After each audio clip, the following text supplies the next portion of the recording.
سان کو ساری عمر بھی شہد چٹائے تو وہ بھی زہر دھوکنا نہیں چھوڑتا۔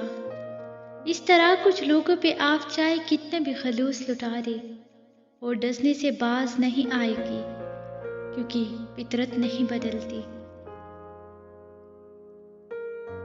آپ کسی کے لیے کچھ بھی کر لو، جتنا مرضی کر لو، کچھ لوگوں کی شکوہ شکایتیں ختم نہیں ہوگی، کیونکہ ہم جس احسان فراموش معاشرے کا حصہ ہے، وہاں اگر سونے کی پلیٹ میں بھی کچھ دیا جائے تو چمچ نہ ہونے کا شکوہ بہرحال رہتا ہے۔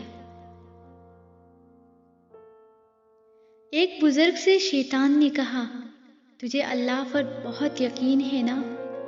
تو چل اونچی پہاڑ پر چڑھ کر چھلانگ لگا دے، دیکھتے ہیں تیرا اللہ تجھے بچاتا ہے یا نہیں۔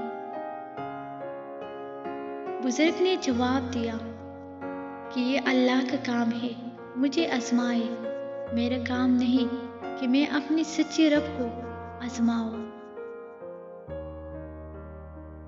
دوسروں کو خوش دیکھ کر خود دکھ رکھ لے، کیونکہ خوشی میں تم رب کو بھول جاتے ہو اور غم اور درد میں تم ہمیشہ رب کو یاد رکھو گی اور رب کو ہمیشہ پاس پاؤ گی۔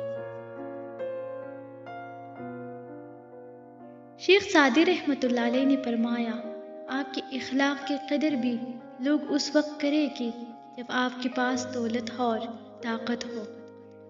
غریب کتنا ہی خوش اخلاق کیوں نہ ہو، لوگ اس کے اخلاق کو اس کی مجبوری سمجھتے ہیں۔